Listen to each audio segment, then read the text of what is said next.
அனைவருக்கும் வணக்கம். Welcome to செரி டாக் தமிழ். ஒரு கோவிலில் ஒருத்தர் வேலை பார்த்துட்டு இருந்தார். அவரோட வேலை அந்த கோவிலில் நல்லா சுத்தமாக பராமரிக்கிறது. அவருக்கு அந்த கோவிலில் வர வருமானத்தில் ஒரு பங்கை இவருக்கு சம்பளமாக கொடுக்குறாங்க. அதை வாங்கி அவருடைய குடும்பத்தை நடத்திட்டு இருந்தார். இப்படியே பல வருடங்கள் போயிட்டுருக்கு. ஒரு கட்டத்தில் அவருக்கு அவருடைய வருமானம் பெரிய அளவில் எந்த ஒரு முன்னேற்றத்தையும் பெறலை அப்படிங்கிறது அவருக்கு தெரிய வருது. இதே வருமானம், இதே வேலை, நம்மளுக்கு எந்த ஒரு முன்னேற்றமும் இல்லையே வாழ்க்கையில் அப்படிங்கிற ஒரு தன்மை அவர்கிட்ட வந்துடுது. அப்போது ஒரு நாள் என்ன பண்ணுறாரு, கடவுள்கிட்ட போய் நின்று, கடவுளே, உங்களுக்கு நான் செய்ய வேண்டிய வேலையை தினசரி செஞ்சிட்ருக்கேன். அதுக்கு ரொம்ப கம்மியான வருமானம் தான் எனக்கு கிடைக்கிது. அந்த வருமானத்தை வச்சு என்னால் என்னோடய குடும்பத்தை பெருசாக பார்த்துக்க முடியல. ஆனால் நீங்கள் உள்ளே இருக்கிறீங்க, எல்லாரும் உங்ககிட்ட வேண்டிக்கிட்டு போகிறாங்க. மற்றபடி நீங்கள் உள்ளே இருக்கிறீங்களே தவிர எவ்வளோ சந்தோஷமாக நீங்கள் அந்த இடத்துல இருக்கிறீங்க. நான் பாருங்கள், எவ்வளோ கஷ்டப்பட்டாலுமே எனக்கு பெருசாக வருமானம் எதுவும் இல்லை. நீங்கள் நிற்கிற இடத்துலையே நிற்கிறீங்க. உங்கள்கிட்ட பல பேர் அவங்களோட குறைகளை சொல்லிட்டு போயிடுறாங்க. மற்றபடி பெருசாக எந்த வேலையும் உங்களுக்கு இல்லை. ஆனால் உங்களை எல்லாரும் எவ்வளோ மதிக்கிறாங்க, மரியாதை கொடுக்குறாங்க. உங்கள்கிட்ட எத்தனை பேர் வேண்டிக்கிறாங்க. ஆனால் உங்களுடைய சன்னிதானத்தை சுத்தம் பண்ணுற எனக்கு எந்த ஒரு பெரிய பலனுமே கிடைக்கலையே அப்படின்னு சொல்கிறாங்க. அப்போ திடீர்னு உள்ள கடவுள் பேசுகிறாரு. தம்பி அப்படின்னு சொல்கிறாரு. உடனே இவர் என்னது கடவுளாக பேசுகிறாரு அப்படின்னு உன்னிச்சு பார்க்குறாரு. ஆமாம், கடவுள் தான் பேசுகிறாரு. அப்போ கடவுள் சொல்கிறாரு, என்ன குறை உனக்கு அப்படின்னு கேட்குறாரு. அப்போ அவர் சொல்கிறாரு, நான் தினசரி செய்கிற வேலையை செஞ்சுக்கிட்டே இருக்கேன். என் வாழ்க்கையில் எந்த ஒரு முன்னேற்றமும் இல்லை. ஆனால் நீங்கள் பாருங்கள், எவ்வளோ சந்தோஷமாக இருக்கிறீங்க. உங்களுக்கு எந்த கவலையுமே கிடையாது அப்படின்னு சொல்கிறாரு. அப்போ கடவுள் சொல்கிறாரு, யார் சொன்னால் உனக்கு எனக்கு கவலைகள் இல்லைன்னு? என்னோடய இடத்துல நீ ஒரு நாள் இருந்து பாரு, அப்போ தான் என்னோடய கஷ்டம் உனக்கு புரியும் அப்படின்னு சொல்கிறாரு.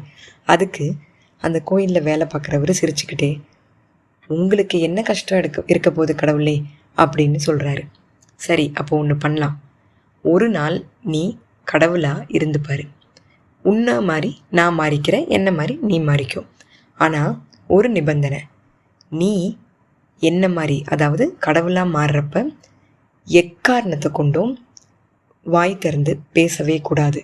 உன் கண்ணு முன்னாடி என்ன நடந்தாலும் அதுக்கு நீ எந்த ஒரு பதிலோ செயலோ செய்யக்கூடாது. அமைதியாக இருக்கணும், பேசக்கூடாது, அமைதியாக இருக்கணும். இதுதான் அது நிபந்தனை அப்படின்னு சொல்கிறார். அதுக்கு அவரும் ஒத்துக்கிட்டு, சரி நான் நாளைக்கு காலையில் வரேன், நம்ம 2 பேரும் இடத்த மாற்றிக்கலாம் அப்படின்னு சொல்லிட்டு போயிடுறாரு. அடுத்த நாள் காலையில் வராரு. கடவுள் அந்த வேலை செய்கிறவராக மாறிடுறாரு. வேலை செய்கிறவர் கடவுளாக மாறிடுறாரு. இப்போ அந்த வேலை செய்கிறவர் கடவுளாக மாறி அங்கே நிற்கிறாரு. முதல்ல ஒரு நல்ல பணக்காரர் கடவுள்கிட்ட வேண்டுறாரு. கடவுளே, என்னை ரொம்ப நிம்மதியாக சந்தோஷமாக வச்சுருக்கீங்க, எனக்கு தேவையானதை எல்லாத்தையும் எனக்கு கொடுத்துருக்கீங்க, ரொம்ப நன்றி அப்படின்னு சாமி கும்பிட்டு கீழே விழுந்து கும்பிடுறாரு. விழுந்து கும்பிடுறப்ப அவரோட பர்ஸு கீழே விழுந்துருது. அதை அவர் கவனிக்காமல் எந்திரிச்சு சாமியை கும்பிட்டு போயிடுறாரு.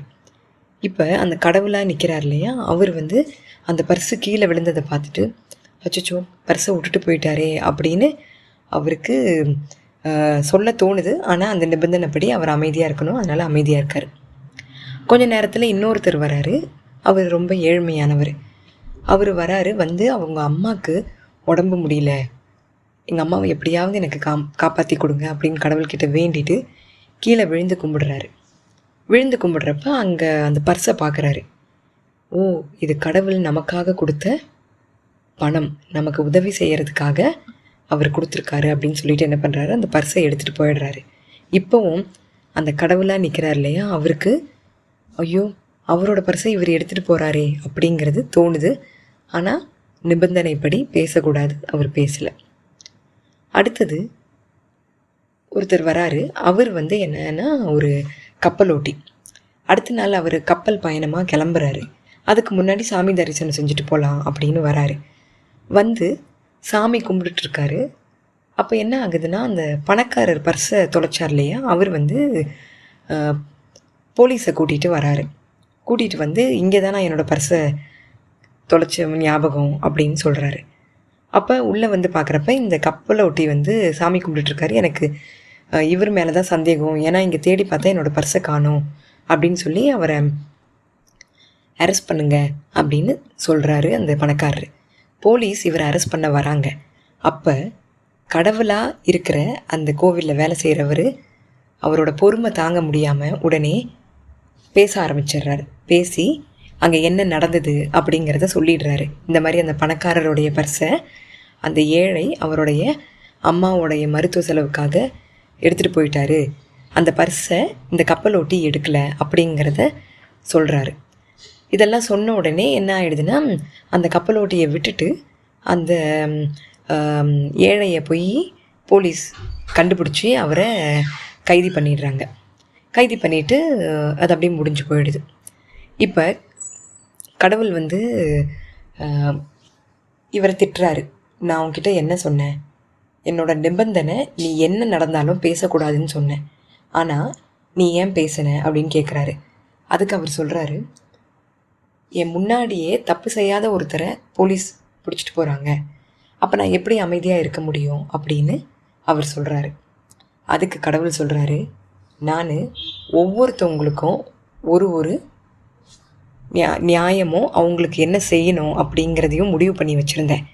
அது எல்லாமே இப்போ உன்னால் கெட்டுடுச்சு அப்படின்னு சொல்கிறாரு. அதுக்கு அந்த கோயிலில் வேலை செய்கிறவர் கேட்குறாரு, என்ன முடிவு பண்ணியிருந்தீங்க அப்படின்னு. அந்த பணக்காரர் அவரோட பணத்தை தொலைச்சார் இல்லையா, ஆமாம், அந்த பணத்தை அந்த ஏழையை எடுக்க வச்சதும் நான் தான். அவர் எடுத்துகிட்டு போய் அவங்க அம்மாவை காப்பாற்றணும் அப்படிங்கிறதுக்காக அந்த பணத்தை அங்கே கீழே விழ வச்சு அவரை எடுக்க வச்சது நான் தான். அது என்னுடைய செயல்தான். அடுத்தது அந்த கப்பலை ஓட்டி நாளைக்கு பிரயாணமாக கப்பலில் கிளம்புறாரு. அவருக்கு அங்கே அந்த கடலில் ஒரு பெரிய ஆபத்து இருக்குது. அதனால் அந்த போலீஸ் வந்து இவரை கைது பண்ணிட்டு போயிட்டாருன்னா இவருக்கு அந்த ஆபத்துலேருந்து இவர் அந்த கப்பல் ஓட்டி தப்பிக்கலாம். அதனால தான் அந்த போலீஸை வர வச்சு இவரை கைது பண்ண வைக்கலான்னு நான் முடிவு செஞ்சுருந்தேன். அதுக்குள்ளே நீ பேசி எல்லாத்தையுமே எல்லா பிரச்சனைகளையுமே நீ கெடுத்துட்ட அப்படின்னு சொல்கிறாரு. உடனே இவருக்கு, ஐயோ, இதில் இவ்வளோ பெரிய விஷயம் இருக்கா, நான் இதை ரொம்ப சாதாரணமாக நினச்சி உங்ககிட்ட சவால் விட்டு ஒரு நாள் கடவுளாக இருந்து பார்த்தேன். ஆனால் இது எவ்வளோ சிரமம் அப்படிங்கிறது எனக்கு இப்போ தான் தெரியுது. இதுக்கு நான் பார்க்குற வேலை 100 மடங்கு சுலபமானதுன்னு எனக்கு இப்போ தான் தெரியுது. கடவுளே, என்னை மன்னிச்சிருங்க அப்படின்னு சொல்கிறாரு. இந்த கதை உங்களுக்கு பிடிச்சிருந்தா செரி டாக் தமிழுக்கு லைக் பண்ணி சப்ஸ்கிரைப் பண்ணுங்கள். நன்றி.